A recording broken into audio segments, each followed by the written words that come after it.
করার আগে তোমার একটা কথা বলি, আমারে কিছু জিজ্ঞেস করো না, আমি সব করেছি।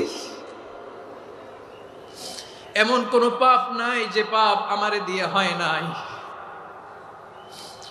তোমার রহমত দিয়ে তুমি জান্নাতে পাঠাবা, তোমার দয়ায় জান্নাতে যেতে চাই, আমল দিয়ে না। পারবেন বলতে?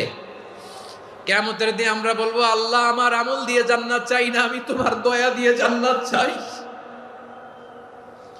তোমার দয়া ছাড়া আমার কোনো উপায় নাই। লিল্লাহি তাকবীর, নারায়ে তাকবীর, নারায়ে তাকবীর। মিজানুর রহমান আদের সাহেবের আগমন পটুয়াখালীর পক্ষ থেকে। প্রিয় পটুয়াখালীবাসী, আপনারা কেমন আছেন সবাই?